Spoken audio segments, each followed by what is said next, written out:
Americans have many traditions that to them may appear normal, but when looked at by an outsider, might be considered quite bizarre.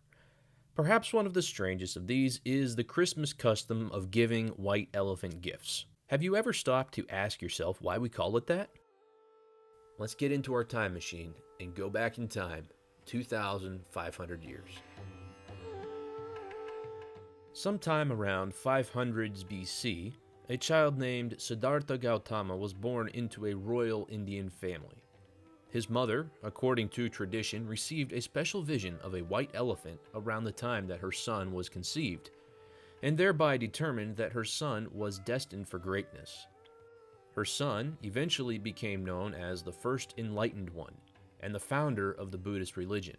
Thus, the symbol of an elephant, and specifically a white elephant, became intimately linked to the Buddhist religion, although the elephant was already known as a symbol of royalty. As Buddhism grew in popularity, so did the importance of the white elephant. But I think it's important to clarify our terms here. The Thai phrase, which has been translated white elephant, is Chang Phuc. For any of my Thai friends who are watching, I'm sure I butchered that pronunciation, but please forgive me. This Thai phrase is probably closer to the meaning in English of auspicious elephant.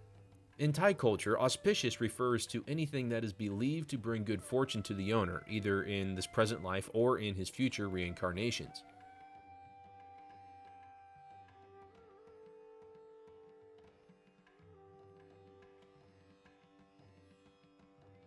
This is especially important because what we imagine as white elephant, an animal that is completely and totally white, is not entirely accurate. Most white elephants are actually something of a pinkish color and might even be a light gray. And when one is found, then it is offered to the king in a ceremony where the king becomes the owner of the animal as a symbol of his power. Since not all white elephants are completely pink, there may have been occasions when the king of Thailand gave less white animals to his favored nobles as a demonstration of appreciation. These then were quite literally white elephant gifts. Because this auspicious animal was so important in their culture, it could not be employed in work. Furthermore, because it was a gift from the king, it could not be given away. Thus, if the king wished to destroy the financial standing of any one of his nobles, he could do so in a way that seemed like the greatest demonstration of affection. But now we understand the history of the white elephant gift.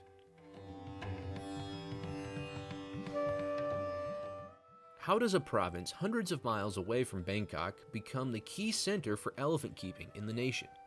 Sometime around the 1700s, a Kui leader captured and presented a particularly good white elephant to the Crown Prince of Thailand. In exchange, he was given authority over the province and had his name changed to Surin. This represented the long-standing relationship between the elephants and the Kui people, who had been caring for them and employing them in their daily tasks for centuries. As modern machinery has replaced more traditional farming methods in the fields, these elephants are no longer needed. Consequently, the Kui people now use elephants as a way to make money in the tourism industry. Today, Surin Province is known as the home of the largest elephant display in the world every year during the month of November. If you are unable to visit during the month of November, however, you can still see these elephants by going to the Elephant Village in Surin Province. In conclusion, here are a few videos of what you might see if you were to go to the Elephant Village and watch their show.